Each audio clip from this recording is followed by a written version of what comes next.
Topic number 1 Hanta virus. ഇത് ഭയങ്കരമായിട്ട് അങ്ങനെ ഹ്യൂമൻ ടു ഹ്യൂമൻ ട്രാൻസ്മിഷൻ കുറവാണ്. ഇത് മെയിനായിട്ട് പടരുന്നത് എലി അതിൽ നിന്നൊക്കെയാണ് ഇത് പടരുന്നത്. ഇതിന്റെ ഒറിജിൻ എന്താന്ന് പറയുന്നത്? ഇച്ചിരി ഫണ്ണി സ്റ്റോറിയാണ്. ഒരു കപ്പിൾ ആദ്യം ഇൻഫെക്റ്റഡ് ആയിട്ട് കൊണ്ടുവന്ന കപ്പിൾ ഏതോ ഒരു സ്ഥലത്ത് പോയിട്ട് ബേഡ് വാച്ചിങ് എന്താ ചെയ്യാൻ പോയതാണ്. അവരത് കഴിഞ്ഞിട്ട് പിന്നെ ഇവർ ക്രൂസിലേക്ക് വന്നു. ക്രൂസിൽ വന്നപ്പോൾ ഇൻഫെക്റ്റഡ് ആയിരുന്നു. അങ്ങനെ ഒന്നാണ് പറയുന്നത്. പക്ഷേ അത് കുറേ പേര് വിശ്വസിച്ചു. കോവിഡ് കഴിഞ്ഞപ്പോൾ ഇതുപോലെ എന്തെങ്കിലും ഒരു ചെറിയ ഔട്ട് ബ്രേക്കോ കാര്യങ്ങളോ വന്നു കഴിഞ്ഞാൽ അപ്പോൾ തന്നെ എന്താ പറയുക ഒരു അണ്ടർലൈൻ ചെയ്ത് പറയുന്നത് നോക്കി അടുത്ത പാൻഡമിക് ആണോ. എത്ര സീരിയസ് ആണെന്ന് പറഞ്ഞാലും ആൾക്കാർ ഇതിന് ഒട്ടും സീരിയസ് എടുക്കാൻ പോകുന്നില്ല. വാക്സിനൊക്കെ വന്നാൽ തന്നെ എനിക്ക് ആരും എടുക്കുമെന്ന് എനിക്ക് തോന്നുന്നില്ല. ഉണ്ടോ നിങ്ങൾ ആരും എടുക്കുമോ?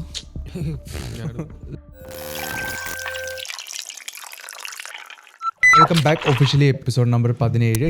സോ പോഡ്കാസ്റ്റ് ഇതുവരായിട്ടും കാണാത്ത ആൾക്കാർക്ക് വേണ്ടി വീണ്ടും പറയുവാണെങ്കിൽ ഞങ്ങൾ കുറച്ച് ഫ്രണ്ട്സാണ്. ആൻഡ് ഞങ്ങൾ കുറച്ച് റാൻഡം ടോപ്പിക്കിൽ നമുക്ക് ഇൻട്രസ്റ്റ് ഉള്ള കുറച്ച് റാൻഡം ടോപ്പിക്കിൽ അല്ലെങ്കിൽ കറണ്ട് അഫയേഴ്സിൽ നമ്മുടെ തോട്ട്സ് ഒപ്പീനിയൻ ഷെയർ ചെയ്യുന്നൊരു ചെറിയ പോഡ്കാസ്റ്റാണിത്. So topic number 1 Hanta virus. ഞാനിതിനെ ഹണ്ട വൈറസ് എന്ന് വായിക്കാൻ പോയത്. പക്ഷേ യെസ്. സോ ഈ ഒരു പുതിയ വൈറസ് റീസെൻ്റ്ലി ഒരു ക്രൂസ് ഷിപ്പിൽ ആണ് സംഭവം. എനിക്കൊന്ന് ആദ്യമായിട്ട് കണ്ടത്. 8 കേസുകളുണ്ട്. 3 പേര് മരിച്ചുപോയി. 5 പേര് ഒബ്സർവേഷനിലാണ്. അതിൻ്റെ റിലേറ്റഡ് ആയിട്ട് കുറേ പേര് ഇപ്പം നിലവിൽ ഒബ്സർവേഷനിലാണ്. US എനിക്ക് തോന്നുന്നത് ന്യൂയോർക്കിലാണെന്ന് എനിക്ക് തോന്നുന്നത്. ന്യൂയോർക്കുണ്ട്, അങ്ങനെ വേറെ 2 സ്റ്റേറ്റുകളുണ്ട്. അവിടെയും കുറച്ച് ആൾക്കാർ ഓൾറെഡി ഒബ്സർവേഷനിലാണ്. അവരെന്തൊക്കെ ചെയ്യുന്നുള്ള സംഭവം ആക്ടിവിറ്റീസ് ഫുള്ള് മോണിറ്റർ ചെയ്യുകയാണ്. അപ്പോൾ അങ്ങനെ ഒരു പുതിയ വൈറസാണ്. അപ്പോൾ അതിൻ്റെ വൈറസിനുമായിട്ടുള്ള പുതിയ ടോപ്പിക്കുകളായിട്ട് CNN നിന്ന് വൈശാഖ ജോയിൻ ചെയ്യുന്ന നമ്മൾ. എൻ്റെ വൈറസിനെ കുറിച്ച് കാര്യമായിട്ട് നോക്കിയപ്പോൾ ഇതധികം സ്പ്രെഡ് ചെയ്യുന്ന സാധനമല്ല, വലിയ പ്രശ്നം ഉണ്ടാവില്ല എന്നുള്ള കാര്യങ്ങളൊക്കെയാണ് ഞാൻ കണ്ടത്. ഞാൻ അങ്ങനെയാണ് സംസാരിക്കാൻ വന്നത്. പക്ഷേ അപ്പോഴത്തേക്കും ഉമ്മാരൊക്കെ പറയുന്നത് അങ്ങനെയല്ല, ഇത് ഭയങ്കര എന്തോ വലിയ സംഭവമാണ്. സോ ഞാൻ പറയുകയാണെങ്കിൽ ഷൈന സ്റ്റാർട്ട് ചെയ്യുന്നതായിരിക്കും ഏറ്റവും നല്ലത്. അല്ല, ഞാൻ ഇത് ഭയങ്കരമായിട്ട് അങ്ങനെ ഹ്യൂമൻ ടു ഹ്യൂമൻ ട്രാൻസ്മിഷൻ കുറവാണ്. ഇത് മെയിനായിട്ട് പടരുന്നത് ലൈക്ക് റോഡൻസിൽ നിന്നൊക്കെ, എന്തോ മറ്റേ എലി അതിൽ നിന്നൊക്കെയാണ് ഇത് പടരുന്നത്. പക്ഷേ ഇതെങ്ങനെ മനുഷ്യരിലെത്തിയെന്ന് ആർക്കും ഇത് മനസ്സിലായിട്ടില്ല. പക്ഷേ ഇതിൻ്റെ മോർട്ടാലിറ്റി റേറ്റ് എന്ന് പറയുന്നത് കുറച്ച് കൂടുതലാണ്. എത്ര? 40%. ഈവൻ WHO ആണെങ്കിലും പറഞ്ഞത് സീനുള്ള ഇത് കോവിഡിൻ്റെ അത്ര പേടിക്കേണ്ട ആവശ്യമില്ല. സ്പ്രെഡ് ആവില്ലാത്ത വൈറസാണ്, പക്ഷേ ഡേഞ്ചറസ്. കോവിഡിൻ്റെ മോർട്ടാലിറ്റി റേറ്റ് എന്ന് പറയുന്നത് 2 to 6% ആയിരുന്നു. ഇത് 40%. ഓക്കെ, ഇത് പറയുന്നത് എയറിൽ കൂടെ അത്ര ഈസി ആയിട്ടൊന്നും സ്പ്രെഡ് ആവില്ല. ലിക്വിഡിൽ കൂടെ സ്പ്രെഡ് ആവുന്നു. ക്ലോസ് കോൺടാക്റ്റിൽ കൂടെ ഇത് സ്പ്രെഡ് ആവുള്ളൂ എന്ന് പറയുന്നത്. കാരണം ഇതിന്റെ ഒറിജിൻ എന്താന്ന് പറയുന്നത്? സോ ഇതിൻ്റെ ഒറിജിൻ അവരൊരു സ്റ്റോറി പുറത്ത് വിടുന്നതെന്ന് വെച്ചിട്ടുണ്ടെങ്കിൽ അത് ഇച്ചിരി ഫണ്ണി സ്റ്റോറിയാണ്. നമ്മുടെ ഒരു കപ്പിൾ ആദ്യം ഇൻഫെക്റ്റഡ് ആയിട്ട് കൊണ്ടുവന്ന കപ്പിൾ ഏതോ ഒരു സ്ഥലത്ത് പോയിട്ട് എന്താ പറയുക, ഈ കുറേ വേസ്റ്റേജ് ഒക്കെ ഉള്ള സ്ഥലത്ത് പോയിട്ട് ബേഡ് വാച്ചിങ് എന്തോ ചെയ്യാൻ പോയതാണ്. അപ്പോൾ അവിടെ ഇങ്ങനെ ബേഡ്സിനെ കണ്ടു. ബേഡ്സിൻ്റെ സ്ഥലം അവരുടെ എങ്ങനെ വന്നുള്ള ഇപ്പോഴും അറിയത്തില്ല. അവരത് കഴിഞ്ഞിട്ട് പിന്നെ ഇവർ ക്രൂസിലേക്ക് വന്നു. ക്രൂസിൽ വന്നപ്പോൾ അവർ ഇൻഫെക്റ്റഡ് ആയിരുന്നു. അങ്ങനെ ഒന്നാണ് പറയുന്നത്. പക്ഷെ അത് കുറേ പേര് വിശ്വസിക്കുന്നില്ല. ഈ ഷിപ്പിലുണ്ടായത്. ഇപ്പോൾ ഇതിൻ്റെ ഒറിജിനൽ അവിടെ നിന്നാണ് പറയുന്നത്. ഏതോ റാൻഡമായിട്ട് 2 കപ്പിൾസ്, എനിക്കൊന്ന് ഡച്ചാന്ന് തോന്നുന്നു, അങ്ങനെ ഏതോ 2 കപ്പിൾസ് ഇങ്ങനെ സംഭവം ചെയ്തതെന്നൊക്കെയാണ് പറയുന്നത്. അപ്പോൾ അത് ആൾക്കാർ പറയുന്നത് നല്ല സ്റ്റോറി, പുതിയ സ്റ്റോറി, ഫ്രഷ് സാധനം എന്നൊക്കെയാണ് ആൾക്കാർ പറയുന്നത്. ആൾക്കാർക്ക് അത്രയും ഒരിത് വരുന്നില്ല. ഓൾ ഓഫ് എ സഡൻ അങ്ങനെ സംഭവം എങ്ങനെ അത് ഒരു വേസ്റ്റേജ് സ്ഥലത്ത് അവരെങ്ങനെ ബേഡ് വാച്ച് ചെയ്യാൻ പോകുന്നൊക്കെയാണ് ആദ്യത്തെ ചോദ്യം. അപ്പോൾ അങ്ങനെ കുറച്ച് സംഭവങ്ങളുണ്ട്. അപ്പോൾ അതാണ് ഇതിൻ്റെ ഒറിജിൻ നിലവിൽ പറയുന്നത്. കുറച്ച് ഇൻട്രസ്റ്റിംഗ് ആംഗിൾ വരുന്നതെന്ന് വെച്ചിട്ടുണ്ടെങ്കിൽ, ഒന്ന് ഈ ഹാൻഡ വൈറസിൻ്റെ സംഭവം എന്ന് വെച്ചിട്ടുണ്ടെങ്കിൽ, ഹാൻഡ വൈറസ് നമ്മൾ എക്സിൽ ട്വീറ്റ് ചെയ്യുമെന്ന് നോക്കുവാണ്. ഹാൻഡ വൈറസ് എൻ്റെ ഏറ്റവും ഓൾഡസ്റ്റ് നോക്കുവാണെങ്കിൽ എൻ്റെ സ്ക്രീൻ ഷെയർ ചെയ്ത് കാണാൻ പറ്റും.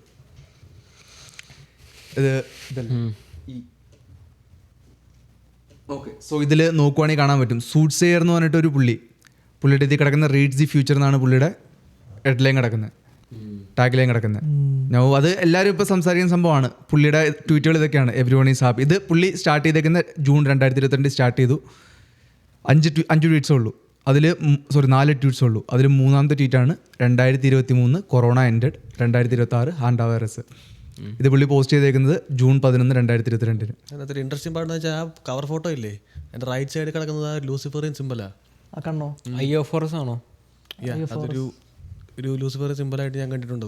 റൈറ്റ്. അപ്പോൾ ഇത് ആൾക്കാർ ഭയങ്കര എന്താ പറയുന്നത്, ഇതിപ്പോൾ ഈവൻ റീസെൻ്റ്ലി നടന്ന സംഭവത്തിലാണെങ്കിലും ഇങ്ങനത്തെ ട്വീറ്റുകൾ കുറേ പൊങ്ങി വരുന്നുണ്ട്. ഇപ്പോൾ മറ്റേ ട്രംപ് ഷൂട്ടിങ്ങിലാണെങ്കിലും സെയിം രീതിയിൽ എന്തൊക്കെയോ കോൺസ്പിറസി പറയുന്നുണ്ട്. ആ പുള്ളിയുടെ എന്തോ ആ പുള്ളിയുടെ പേര് മാത്രം പോസ്റ്റ് ചെയ്തൊരു അക്കൗണ്ടൊക്കെ ഉണ്ടെന്നൊക്കെ പറയുന്നുണ്ട്. സിമിലർലി ഈ സംഭവിച്ചൊരു ഇൻട്രസ്റ്റിംഗ് ആണ്. കാര്യം 2023 കൊറോണ എൻ്റെ 2026 ഹാൻഡ വൈറസ് വരും എന്ന് പറയുന്നു.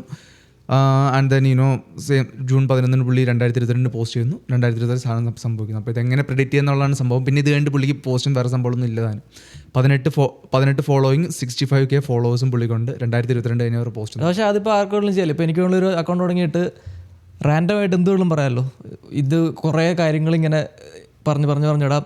അതിലേതെങ്കിലുമൊക്കെ വരുവാണെങ്കിൽ അതിടാം, വരാത്ത കാര്യങ്ങളൊക്കെ ഡിലീറ്റ് ചെയ്ത് കളയാമല്ലോ. പക്ഷെ എന്നാലും ഇതിൻ്റെ പ്രോബിലിറ്റി ആലോചിച്ച് എനിക്ക് ഇങ്ങനെ ഒരു പേര് പ്രോബിലിറ്റി കൂടുതലാണ്. കാരണം എനിക്കാണെങ്കിൽ ലോകത്തും എല്ലാ വൈറസും വേണമെങ്കിൽ മെൻഷൻ ചെയ്തിടാം, ട്വീറ്റ് ചെയ്തിടാം, ഈ 2020 ഇതെല്ലാം പറഞ്ഞിടാം. എന്നിട്ട് പക്ഷേ വരാത്ത കാര്യങ്ങളൊക്കെ ഡിലീറ്റ് ചെയ്ത് കളയും, വരുന്ന കാര്യം മാത്രം പുറത്തിറക്കിയാൽ പോരെ.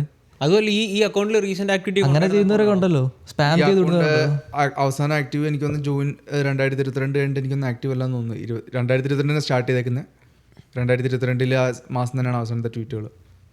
അപ്പോൾ അത് ഇച്ചിരി എന്താ പറയുന്നത്, മേ ബി അങ്ങനെ ആയിരിക്കാം. ബട്ട് ദെൻ അതിൻ്റെയും 2022 ഇത് ആലോചിക്കണം കാര്യം. അതൊക്കെ ഒരു എന്താ പറയുന്നത് ആ സമയമല്ലായിരുന്നു, എനിക്കറിയത്തില്ല എങ്ങനെയാ ഈ പേരോ ഹണ്ട വൈറസ് എന്നുള്ള പേര് 2023 വൈറസ് പണ്ട് തൊട്ടുള്ളേ, കോമൺ ആയിട്ട് അറിയുന്ന വൈറസാണ്.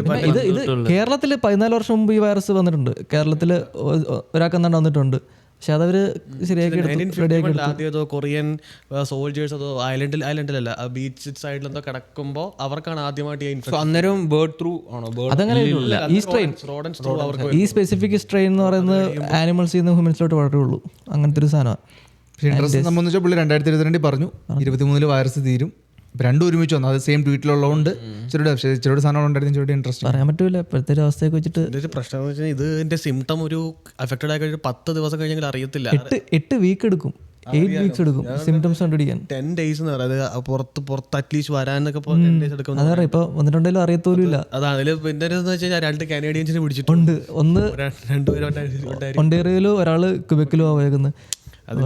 ഇപ്പൊ ക്വാറന്റൈൻ ചെയ്തിട്ടുണ്ടെന്നാ പറഞ്ഞു. ഇവർ ഈ ഗ്യാപ്പിൽ എത്ര പേർക്ക് കൊടുത്തിട്ടുണ്ട്? പക്ഷേ അതെ, അവർ വന്ന ഫ്ലൈറ്റിൽ ആൾക്കാരുണ്ട്, ആ ഫ്ലൈറ്റ് എയർപോർട്ടിൽ ആൾക്കാരുണ്ടായിരുന്നു. എത്ര പേർക്ക് ഇപ്പോൾ ഓൾറെഡി പിടിച്ചിട്ടുണ്ടെന്ന് അറിയത്തോലില്ല. പറഞ്ഞാൽ ഈ ഗ്യാപ്പിൽ അവർ എത്ര പേരോട് ഇടപഴകിയിട്ടുണ്ടാവും, അവരത് കഴിഞ്ഞിട്ട് എത്ര പേരോട് ഇടപഴകിയിട്ടുണ്ടാവും, അവരത് എത്ര കോൺടാക്ട് ഉണ്ടായിട്ടുണ്ടാവും. ആ ഷിപ്പാണെങ്കിൽ ഇപ്പം ഷിപ്പിൽ നിന്ന് കുറേ പേര് പോയിട്ടുണ്ടെന്ന് എനിക്ക് തോന്നുന്നു. കുറേ പേര് പുറത്തിറങ്ങി, കുറേ പേര് ഇപ്പോൾ ഷിപ്പിൽ തന്നെ ഉണ്ട്. ആ ഷിപ്പ് സ്പെയിനിലോട്ട് കൊണ്ടുപോയിക്കുക. ആ ഷിപ്പ് ലൈക്ക് അവർ പുറത്ത് വിടണോ അതോ ആ ഷിപ്പ് അങ്ങനെ കടയിൽ തന്നെ കിടക്കണോ എന്നുള്ളതാണ് വേറൊരു പഠിപ്പിക്കാൻ പറ്റത്തില്ല മോറൽ ചോദ്യം. അതാലേക്ക് അവരെ അവിടെ ഇടണോ അതോ അവരെ പുറത്തോട്ടിറങ്ങി കഴിഞ്ഞാൽ ലോകത്തിലെല്ലാവരും പോവും. അല്ലെങ്കിൽ ഇതിനിപ്പോ പണ്ടോട്ടുള്ള വൈറസ് ആണെങ്കിൽ ഇതിന് വേറെ വാക്സിൻ ക്യൂർ അങ്ങനത്തെ പരിപാടികളൊന്നുമില്ല. ഇതിനൊരു വാക്സിൻ ക്യൂർ ഉണ്ട്. 2024 മൊഡേണ അതിന്റെ റിസർച്ച് സ്റ്റാർട്ട് ചെയ്ത്. സുഭാഷ് 2024 അതും വേറെ ആൾക്കാർ പറയുന്ന സംഭവം. മൊഡേണ അങ്ങനത്തെ വേറൊരു കമ്പനിയും കൂടി 2024 ഇതിനുള്ള ക്യൂർ കണ്ടുപിടിക്കാൻ സ്റ്റാർട്ട് ചെയ്തിട്ടുണ്ട്. അങ്ങനെയാണെങ്കിൽ എനിക്ക് ഇത് തോന്നുന്നു ഇതിൽ സർപ്രൈസ് ഒന്നുമില്ല. ഇപ്പോൾ ഈ വൈറസ് വന്നു വേണമെങ്കിൽ ഇതിന്റെ സ്റ്റോക്കൊക്കെ മേടിച്ചിട്ടോ, ഫൈസറിനെ മൊഡേണയൊക്കെ കുറച്ച് സ്റ്റോക്ക് മേടിച്ചിട്ട് കഴിഞ്ഞാൽ ചിലപ്പോൾ ഭാഗ്യമുണ്ടെങ്കിൽ കുറച്ച് കഴിയുമ്പോൾ റിച്ച് ആവാം. ഇവിടെ ഇതിൻ്റെ ഒരു നല്ല കാര്യം എന്ന് വെച്ചാൽ അവർ പറയുന്നത് അത്ര സ്പ്രെഡ് റേറ്റ് ഇല്ലാന്ന് പറയുന്നത്. ആൾക്കാരിൽ അത്ര ഈസി സ്പ്രെഡ് ആവത്തില്ല, കാര്യം തുപ്പല് പടരണം.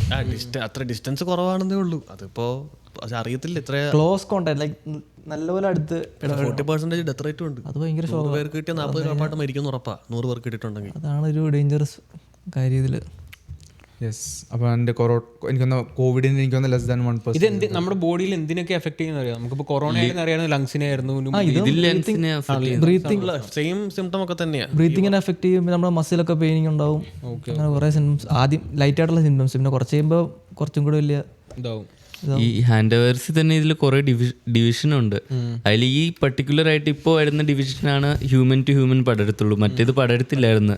അത് കാരണമാണ് എനിക്ക് തോന്നുന്നു ഇതുവരെ ഇതിന് വലിയ കാര്യമായിട്ട് ക്യൂറും കാര്യങ്ങളൊന്നും ഇല്ലായിരുന്നു. ഈ ഇപ്പോൾ വന്നാക്കണ ഇതിന് ആൻറ്റാ വൈറസ് എന്ന് പറയുന്നത്, അത് അർജന്റീനയുടെ ഏതൊരു ഭാഗത്തു നിന്നാണ് വരുന്നത്. ആ പർട്ടിക്കുലർ ആയിട്ടുള്ള സംഭവമാണ് ഹ്യൂമൻ ടു ഹ്യൂമൻ. ഇതിപ്പോൾ ഒരു പുതിയ വേരിയന്റ് ആണ്. പുതിയത് പഴയതായിരുന്നെന്ന് തോന്നുന്നു. അർജന്റീനയിലൊക്കെ ഉണ്ടായിരുന്നു, പക്ഷെ ഈ പർട്ടിക്കുലർ സാധനം മാത്രമേ ഹ്യൂമൻ ടു ഹ്യൂമൻ. പക്ഷെ ഇത് റോഡൻസിൽ നിന്നാണ് ഹ്യൂമൻസോട് വന്നത്. എന്നിട്ട് ഇപ്പം പക്ഷെ ഹ്യൂമൻ ടു ഹ്യൂമൻ ഇത് പടരും. അങ്ങനെ എന്തോ ഈ സാധനം അപ്പോ എന്നെ അർത്ഥം ഇത് എന്താ പറയുന്നത്, ഇത് വളരുന്നുണ്ട് അല്ലെങ്കിൽ കുറെ കൂടെ അല്ലേ ഇവോൾവ് ആയി. അത് ആവുമല്ലോ, അത് മറ്റേ കോവിഡ് ആണെങ്കിലും കണ്ടല്ലോ മാസം. എനിക്കൊന്ന് കോവിഡ് വളരും തോറും അതിന്റെ ഇത് കുറഞ്ഞു വരുമല്ലായിരുന്നു, ഓരോ വേരിയന്റ് പുറത്തു വരുന്നോറും. പക്ഷെ അതിന്റെ ഇതൊക്കെ കൂടും, സ്പ്രെഡ് റേറ്റ് ഒക്കെ കൂടുമായിരുന്നു. സ്പ്രെഡ് റേറ്റ് കൂടുന്നുണ്ടായിരുന്നു, പക്ഷേ അത് പിന്നെ ഒരു പനിയായി അങ്ങ് പോകുമായിരുന്നു. അത് നമ്മളതായിട്ട് അതും സെറ്റപ്പ് ഒന്നും ഇല്ല. അത് മ്യൂട്ടേറ്റ് ഒരു 10,000 വേരിയൻസ് ഇറങ്ങി. 4 ബൂസ്റ്റർ എടുത്തിട്ടുണ്ടായിരുന്നു. നമ്മളെല്ലാം ഒരുമിച്ച് നീ ഉണ്ടായിരുന്നു കൂടെ, മറക്കരുത്. ഞങ്ങളെല്ലാരും നീ ഉണ്ടായിരുന്നു, ഞാനില്ലാന്ന് പറഞ്ഞില്ല, ഞാനുണ്ട്. പക്ഷേ വേറെ സംബന്ധം വെച്ചിട്ടുണ്ടെങ്കിൽ കോവിഡ് കോൺസ്പിറസീസ് വന്ന് കോവിഡ് ഇല്ലായിരുന്നു എന്ന് പറയുന്ന ആൾക്കാർ വരുന്നുണ്ട്.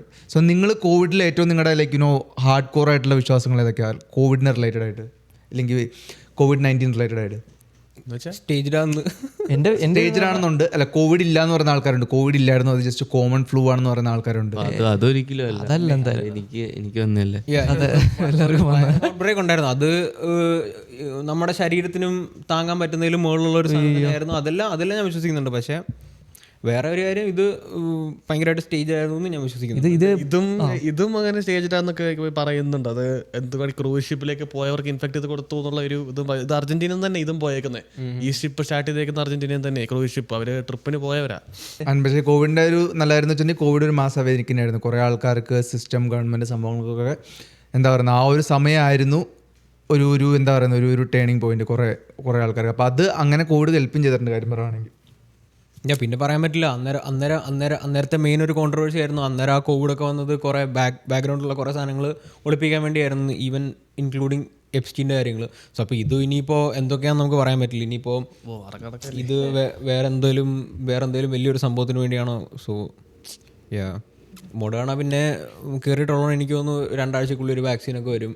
ആരും പേടിക്കൊന്നും വേണ്ട. ഇത് ഫൈസറിൻ്റെ ഇതിൽ ഇതിനെപ്പറ്റി എന്തൊക്കെയുണ്ട് കാണുമല്ലോ, ഓബ്വിയസ് ആണ്. വളരെ ഉണ്ടാവണം അവർ വലിയൊരു ഫാർമസ്യൂട്ട്. ഇനി ഇതിൽ വേറൊരു സംഭവം കൂടി പറയുന്നത്, മറ്റേ എന്താ പറയുന്നത്, നമ്മുടെ മൊഡേണ അല്ല, വേറെ കമ്പനി ഏതായിരുന്നു, ഫൈസറോ, ഏത് കമ്പനി കറക്റ്റ് അറിയില്ല. പക്ഷെ അവരുടെ എന്താ പറയുന്നത് സൈഡ് എഫക്ട്സ് പറയുന്ന ഒരു ഇതിൽ ഇതും പറയുന്നുണ്ട്. ഇതും വരാനുള്ള പ്രോബബിലിറ്റി വൈറസും കാരണം. അഗൈൻ അത് കുറേ സംഭവങ്ങൾ പറയുന്നുണ്ട് ഇതിൻ്റെ സൈഡ് എഫക്ട്സ് ആയിട്ട് വരാനുള്ളതിൽ. അതിലൊരു സംഭവം ഇതായിട്ട് ഇതും പറയുന്നുണ്ട്. അവർ തന്നെ ഒഫീഷ്യലായിട്ട് വൈറസ് ആ ഒരു വാക്സിൻ എടുത്തവരിൽ ഈ സംഭവം ഈ വൈറസ് വരാനുള്ള പ്രോബിലിറ്റി ഉണ്ടെന്ന്, അതെടുത്തവരിലും ഉണ്ടെന്ന്. ഓക്കെ, എന്ന് വെച്ചിട്ടുണ്ടെങ്കിൽ ആ ഒരു അതിൻ്റെ വാക്സിനിൽ എന്തോ ഇതിൻ്റെ ഒരു അംശം ഉണ്ടെന്നുള്ളത് കാര്യം. അത് മറ്റേ വൈറസിന് തടയാൻ വേണ്ടി അങ്ങനെ എന്തൊക്കെയോ സംഭവം അതുകൊണ്ട് ഇതിൽ ഒരു ശതമാനം ഇതുണ്ട്. അവർ തന്നെ ഒഫീഷ്യലി പറയുന്നുണ്ട് എടുത്തതിൽ ഇതൊരു സൈഡ് എഫക്ട്സ് ആയേക്കാം എന്ന് പറഞ്ഞിട്ടൊരു സംഭവമുണ്ട്. അപ്പം അതും വേറെ സംഭവമാണ്. അതിൻ്റെ അതുകൊണ്ട് വരുന്നതാണോ സംഭവം. പക്ഷെ ഇത് അതുകൊണ്ട് വരുന്നതാണോ എന്ന് അറിയത്തില്ല. പക്ഷെ ആൾക്കാർ പറഞ്ഞു ഇതുപോലെ ബേർഡ് വാച്ച് ചെയ്യാൻ പോയ ആൾക്കാരുടെ എങ്ങനെ എലിയുടെ സംഭവം വന്നതെന്നാണ് നോക്കിയത്, റോഡൻസിൽ നിന്നാണ് വരുന്നത്. അപ്പം അതാണ് ഒരു സംഭവം. അത് വരൂലേ ഇപ്പോൾ അതാണ് കഥ. ബേർഡ് വാച്ചിങ്ങിനൊക്കെ പോകുന്നല്ലേ, കാടൊക്കെ അല്ലേ. അപ്പം പിന്നെ എവിടെയെങ്കിലും വല്ല കഷ്ടമോ എല്ലാം കിടപ്പുണ്ടായിരുന്നെങ്കിൽ അറിയാതെ എലിയൊക്കെ വന്ന് പറഞ്ഞു. പ്ലസ് അതുപോലെ എനിക്ക് തോന്നുന്നു ഇനിയിപ്പോൾ ഇങ്ങനെ എന്തെങ്കിലും ഉണ്ടെങ്കിൽ ഓൾറെഡി പ്രിവെൻഷനിലേക്ക് പോകാന്നുള്ള. കാരണം ഇപ്പോൾ കോവിഡ് വന്നപ്പോഴാണല്ലോ എല്ലാവരും കുറേ വെയിറ്റ് ചെയ്തു. കാരണം അതൊന്ന് ഭയങ്കര സ്പ്രെഡായി കഴിഞ്ഞപ്പോഴാണ് പിന്നെ ലോക്ക്ഡൗൺ പോലുള്ള കാര്യങ്ങളൊക്കെ വന്നത്. ഇനി ഒരു ലോക്ക്ഡൗൺ വന്നു കഴിഞ്ഞാൽ എന്തായിരിക്കും അന്ന് ഗവൺമെന്റ് സപ്പോർട്ട് ചെയ്ത് എക്കോണമി ബിസിനസ്സുകളൊക്കെ ഫുള്ളി എഫക്റ്റ് ആവും. പിന്നെ അടുത്ത ഇൻഫ്ലേഷൻ. ഇപ്പം തന്നെ ഓൾറെഡി എല്ലാം ഇൻഫ്ലേറ്റഡ് ആണ്. ഇനിയിപ്പോൾ എങ്ങോട്ട് ഇൻഫ്ലേറ്റ് ആവുമെന്ന് എനിക്കറിയില്ല. അതെ, ഓൾറെഡി എല്ലാം ഇന്നത്തെ എപ്പിസോഡ് ഞങ്ങളിവിടെ റാപ്പപ്പ് ചെയ്യുകയാണ്. നിങ്ങൾക്ക് ഞങ്ങളുടെ ടോപ്പിക്കും ഞങ്ങളുടെ കോൺസെപ്റ്റ് ഇഷ്ടമാണെങ്കിൽ please do like and then ഇഷ്ടപ്പെടുവാണെങ്കിൽ എന്തായാലും സബ്സ്ക്രൈബ് ചെയ്യുക. അപ്പോൾ അങ്ങനെയാണെങ്കിൽ നിങ്ങൾക്ക് ഞങ്ങളുടെ പുതിയ വീഡിയോസിൻ്റെ സംഭവങ്ങളൊക്കെ അപ്ഡേറ്റും കിട്ടിക്കൊണ്ടിരിക്കും. ആൻഡ് യെസ്, ഇഷ്ടപ്പെട്ടില്ലെങ്കിൽ എന്തുകൊണ്ട് ഇഷ്ടപ്പെട്ടില്ല അങ്ങനത്തെ എന്തെങ്കിലും കമൻറ്റ് സംഭവമുണ്ടെങ്കിൽ അതും പറഞ്ഞറിയിക്കുക. അതുകൊണ്ട് ഞങ്ങളുടെ എപ്പിസോഡ് ഇവിടെ റാപ്പപ്പ് ചെയ്യുകയാണ്. And take care guys, take care, bye bye.